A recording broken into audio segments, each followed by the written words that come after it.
France has sprung dramatically to life in recent weeks, both over Libya and now Ivory Coast.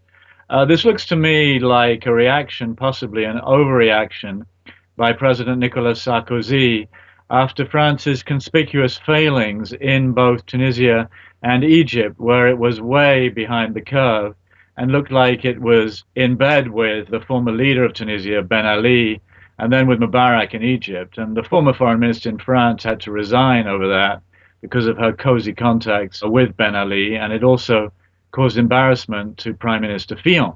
Now, when it came to Libya and now Ivory Coast, and with an election looming next year, President Sarkozy decided he wanted to be very much ahead of things.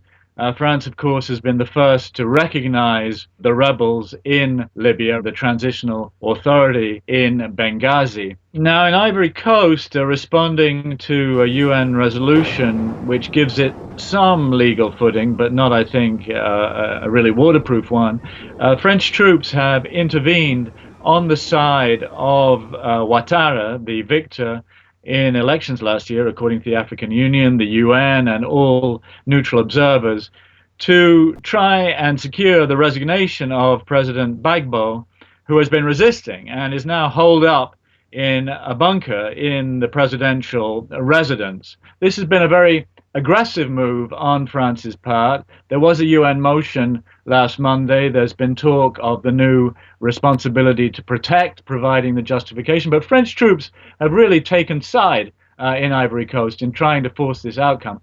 I think this is all about Sarkozy wanting to show that France matters, France counts, that the France that we saw in Tunisia and Egypt is not the real France, but the real France stands boldly, as befits the tradition of the revolution, on the side of human rights, on the side of democracy, and on the side of freedom. How all this plays out, of course, in both Libya and Ivory Coast, where France's intervention and the UN's might make subsequent national reconciliation more difficult. How all that plays out remains to be seen. Now, President Sarkozy does have an election next year, of course, in 2012. He's trailing so badly in the polls that some people have suggested he shouldn't run. So I think this very vigorous intervention in both Libya and now Ivory Coast has to be seen in that context.